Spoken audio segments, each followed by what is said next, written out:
Yes, I'm ready. No, I'm not in my office, but that's all right. Hello, thanks for tuning in to me. Agony Aunt Emma, celebrity agony aunt of City Live FM. I'm very glad you tuned in because we have a special guest today. Live from his London office, Al, the training manager of a legal firm. Hi, Al. Hi, Emma. And thank you for inviting me to talk to you. Thanks to you. It's such an honor having the opportunity to talk to you.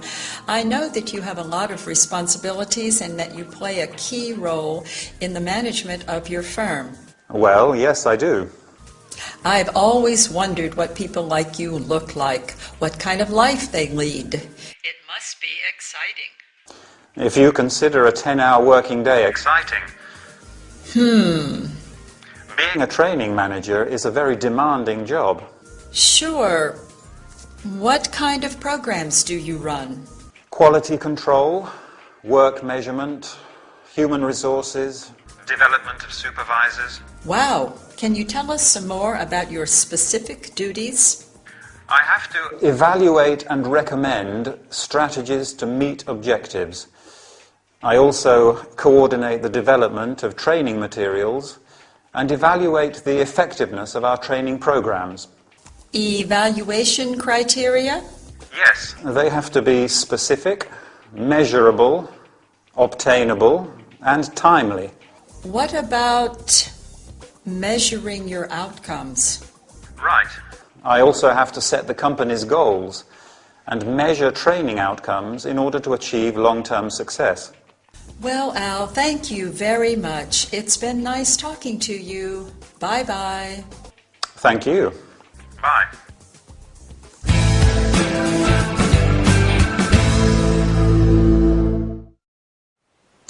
Welcome back, everybody. Ready for a business training session? I hope so. In fact, we are going to talk about a very important aspect of every successful business: training programs.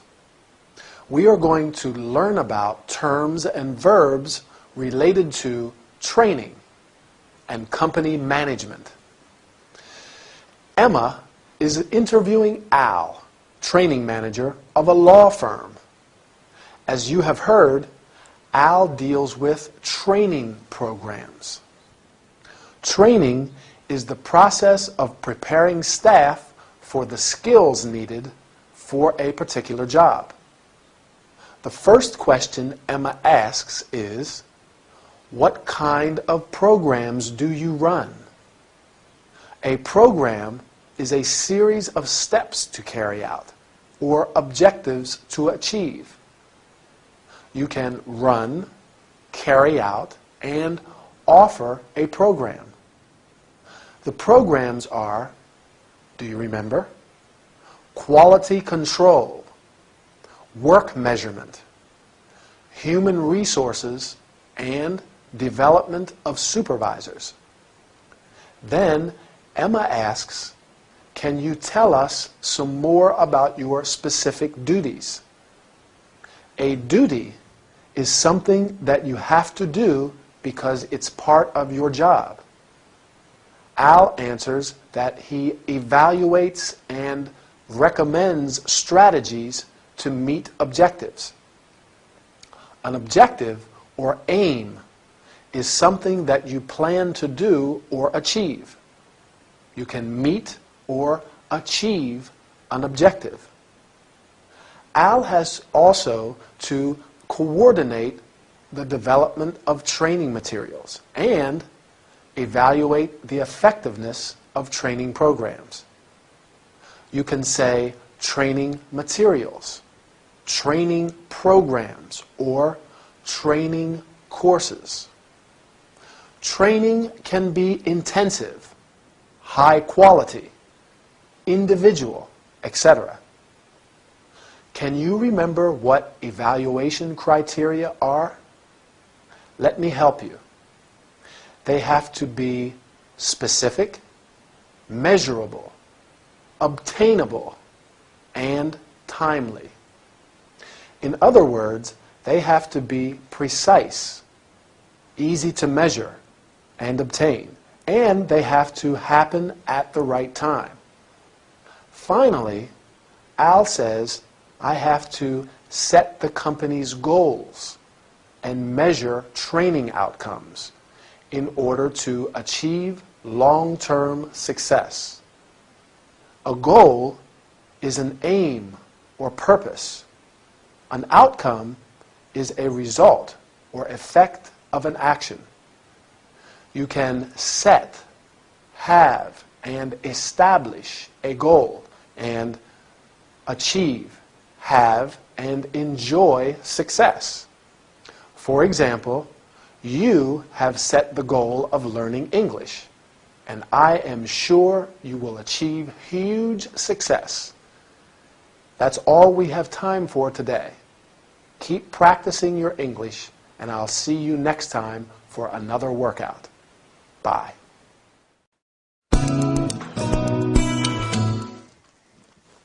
Is that everything? Yes. Good. Oh, and remember to make sure that Miss Bree's boyfriend, Diggs. Yes, Mr. Diggs, make sure you let him know that he won't be admitted to this press conference. I'll call O'Connor straight away. Wait a minute, Linda. Let's go through it all one last time. I want to be 100% sure we haven't forgotten anything important. But we've just been through it twice. I'm 200% sure we didn't forget anything. Well, I'm not. So bear with me one more time and I'll let you get on with your work. Fine. Okay. So, O'Connor and Miss Bree know about our meeting? Yes. Okay, what time are they arriving? At 9:30. We're holding the press conference as soon as we finish the meeting. Do they know about that? Yes, they do. We have to be ready to start the conference by 11:30 at the latest. Yes, I know. Is Miss Bree's mother coming this time? Would you like me to call O'Connor and ask him? No, that won't be necessary. What about our client? Will his son be present? I don't know. I didn't send him an invitation. Please, Linda, I have to know who will be there. I'll find out. Is everything arranged for the buffet after the conference? Yes. I booked the catering company 2 weeks ago. I called them yesterday and confirmed everything. Okay, what time are they arriving? At around 10. What else? That's it. Are we forgetting anything? No, we've double-checked, even triple-checked everything. Ah, I almost forgot. A few journalists are interviewing Bree and Peterson after the conference. Now, we should arrange for them to have 2 rooms where they can hold the interviews. I did that yesterday. I'll let you get that. Hello, Miranda Cunningham speaking.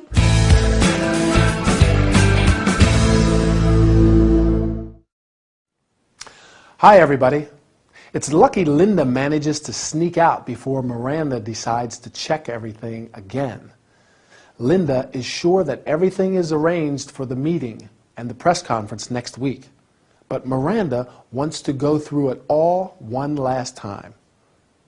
We're going to look at the different ways they confirm various arrangements. You probably noticed the use of will when Linda makes a quick decision to do something. I'll call O'Connor straight away. I'll find out. What other expressions could we use when we're promising to take action? I'll take care of it, or I'll let him know. But when Miranda talks about the planned future events, she uses the present continuous. We're holding the press conference as soon as we finish the meeting. A few journalists are interviewing Bree and Peterson after the conference. What time are they arriving? Is Miss Bree's mother coming? What other questions can we ask to confirm everything is arranged? Yes, that's one. Is everything arranged? Miranda asks, is everything arranged for the buffet? Is everything ready? Is everything organized? Are we forgetting anything? Who will be there? She gives a few instructions as well. Make sure you let him know that he won't be admitted to the press conference. She's talking about Mr. Diggs. He won't be admitted to the press conference. A definite future event. It's not really planned. That's just the way it is. He won't be admitted. Maybe he caused a bit of trouble the last time. So she says, make sure you let him know. Make sure you do it. That means it's important that you do it. So be sure to do it. What about when Linda talks about all the things she's done? I booked the catering company 2 weeks ago. I called them yesterday and confirmed everything. I did that yesterday. Very efficient. Are you as efficient as Linda? Great. So did you get all that? Or shall we go through it one more time? No. I'm sure you got it. Bye for now. So, Rose, how are you? Not well. I have a serious problem. Please, tell me, what exactly is your problem? The situation at my workplace is unbearable. Why is that? I don't know why, but everybody hates me. Come on, Rose, you are exaggerating. No, I'm not. My colleagues hate me. The secretary hates me. The accountant hates me. The cleaning lady hates me. And do you know who hates me the most? No. Mr. Gradgrind. Oh, Mr. Gradgrind, your boss. You should see what dirty looks he gives me. Sometimes I think he would like to kill me. I understand, Rose. The problem is probably not as serious as you think. You could try being more flexible. That can be useful, but not with them. You could listen to them more carefully. Maybe there is just a misunderstanding. The problem is that they don't even talk to me. You could do something nice. I don't know. Buy flowers for the secretary and the cleaning lady. A bottle of wine for your colleagues. That might be a good idea, but I'm not keen on doing such things. You could invite them to your place for dinner sometime. No way. I'd rather find another job. I'm afraid that this attitude won't help you to solve your problem. Why do you think so?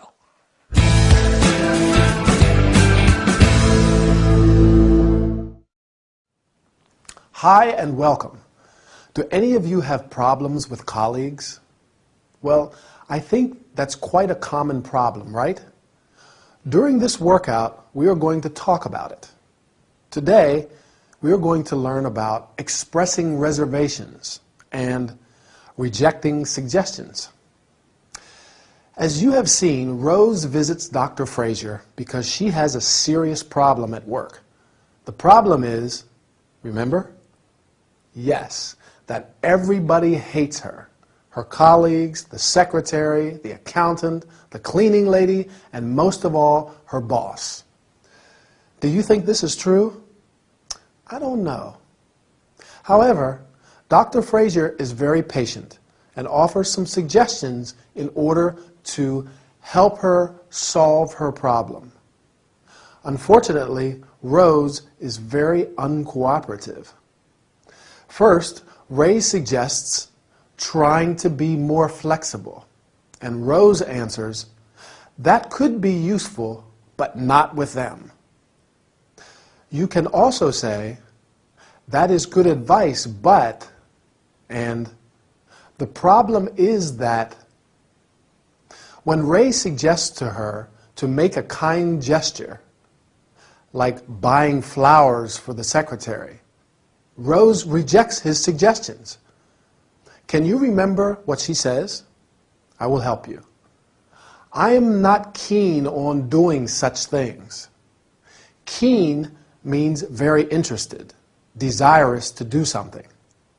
For example, they were keen to start work, and he's keen on martial arts.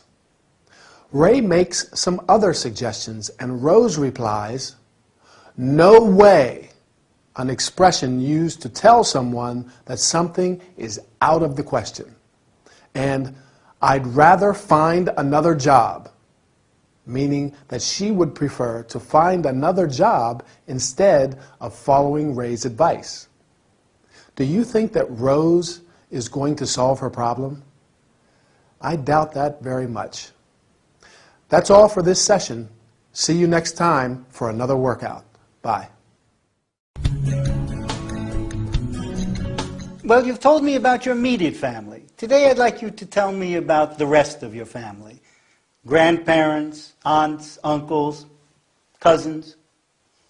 Do you want to know about my brothers and sisters? No, you're an only child, John. Just checking your memory. Right. Well, what can you tell me about your family? Well, let's see now. My family. We have a tradition of hairdressers in my family. My grandfather, on my mother's side of the family, was a hairdresser. My uncle Len, my mother's brother, is a hairdresser. I'm a hairdresser. Oh, and my father's cousin, Wendy, is a hairdresser. What a lot of hairdressers. Yep, all hairdressers. Do you get on with your uncle? Yes, we get on like a house on fire. He's like the older brother I never had. And what can you tell me about your grandfather? Oh, he died a few years ago. He was very affectionate and loyal to his family. You know, he met my grandmother when they were teenagers, and they were inseparable from that day on. She was his lifelong companion. Nice that. Yes. It's hard to find a well-matched couple nowadays. And what about your stepfather? My stepfather? Your mother's husband. Oh, I don't think of him as a stepfather. I just call him Donald or Don. What can you tell me about Donald? He's a hairdresser too. Oh. Like I said, all hairdressers. Now, if you ever need a haircut, you know who to call.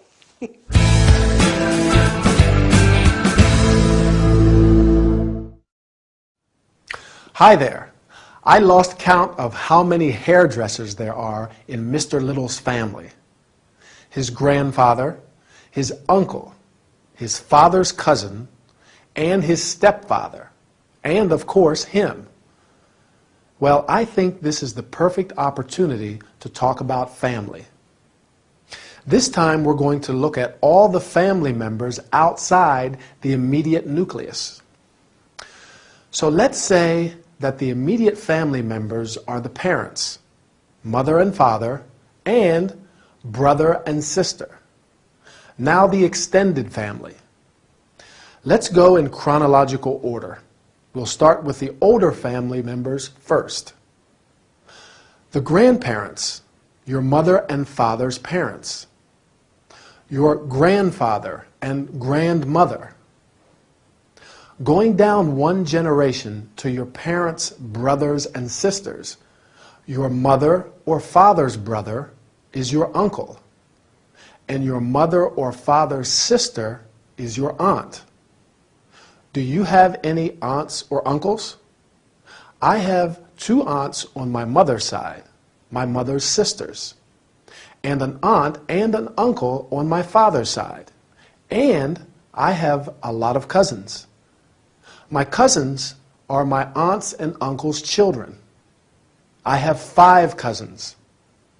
I also have 3 nephews and 1 niece. They are my brothers and sisters' children. Mr. Little doesn't have any brothers or sisters, so he doesn't have any nephews or nieces. Do you? I like being an uncle.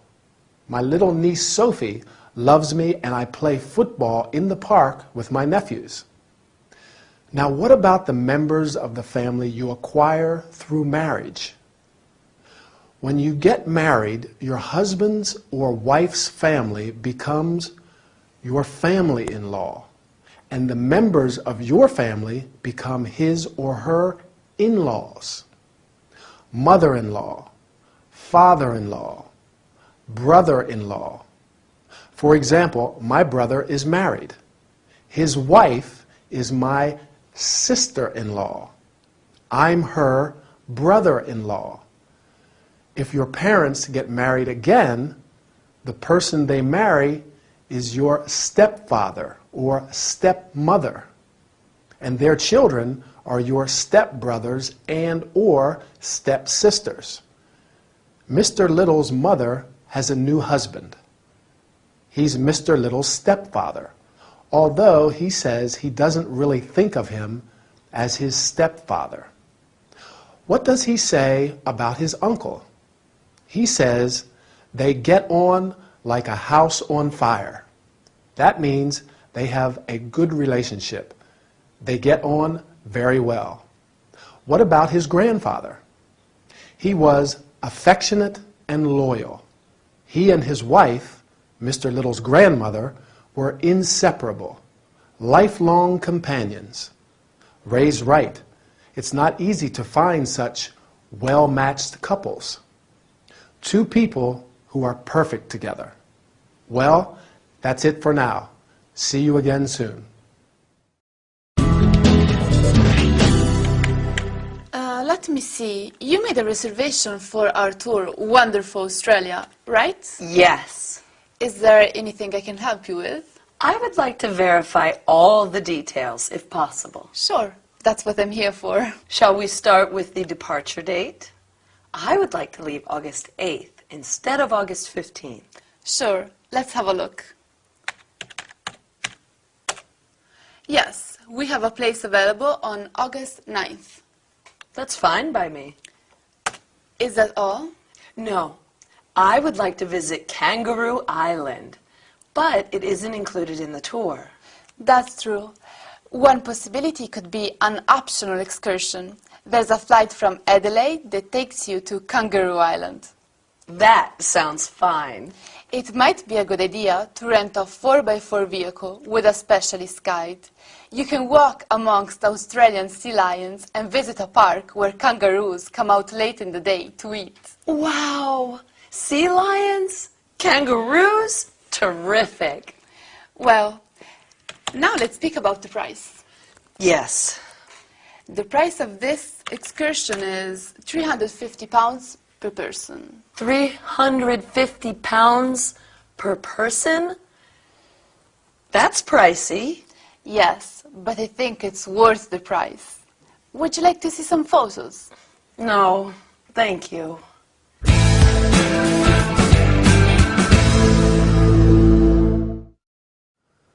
Hi, I am really glad to see you today. It will be a very pleasant workout as we are going to talk about traveling to faraway places. Today we are going to learn how to start a conversation, make and accept suggestions, reach an agreement, change topic. Emily has made a reservation for a tour of Australia, but wants to discuss some aspects before departure. She says, I would like to verify all the details. You could also say, I'm here to verify all the details, or I wish to verify all the details. Then she says, shall we start with the departure date? You can also say, let's start with the departure date, or I'd like to discuss the departure date. The travel agent tries to reach an agreement. In order to do that, she says, one possibility could be, you can also say, may I suggest, or you could consider the following options. As you have seen, she offers her an optional excursion to Kangaroo Island, where she'll be able to walk among the sea lions and see the kangaroos. Emily is quite satisfied and accepts the travel agent's suggestions with enthusiasm. Here are the expressions that she uses. That's fine by me. That sounds fine. Terrific. You can also say, that's a good idea. Finally, the travel agent changes topic and says, well, now let's speak about, can you remember what? The price, right. You can also say, let's turn to, and let's talk about. I am sorry, but I have to tell you that the session is over. Bye, and see you soon for our next workout. You know, I went to San Francisco last week. What an amazing city. Really? On vacation? No, for work. A big job, actually. I had to do a photo shoot for a magazine in the bar of a 5-star hotel. Wow! And they flew you all the way to San Francisco to do it. Yes. It was some hotel. The bar was on the top floor with a roof terrace, a great view of the city. How many floors were there? 10. I hope there was an elevator. Yes. Not a normal hotel lift. It was like a space capsule with a bellboy, and the reception was in a glass bubble suspended between the ground floor and the first floor. Sounds cool. And the chambermaids were like models. All beautiful girls wearing white catsuits. Wow. I'm sure. Not as beautiful as you, of course. Of course. What is a beautiful, talented girl like you doing in a place like this? What? Would you like to come to Rome with me next week? To Rome? Yes. I'm going to the opening of a Caravaggio exhibition. Why don't you come with me? I could reserve a room for you in the same hotel as me. It's more like a bed and breakfast, guest house really. But there is room service, a buffet breakfast, and we can eat out in the evening. I know some great restaurants. Hold it. Why should I go to Rome with you? Why not? Because I don't know you, for one. You can get to know me, and I'd like a general outsider's perspective on the exhibition. Outsider? Outside the world of art. Actually, I studied history of art at university. Thanks for the invite, but I'm busy next week. All week.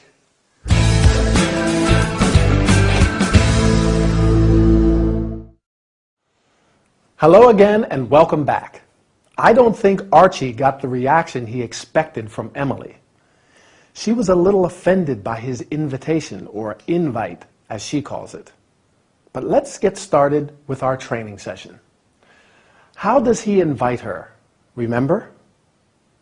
Would you like to come to Rome with me next week? Why don't you come with me? He probably thought he was charming her with all the details about the hotel and the trip, but she turns him down.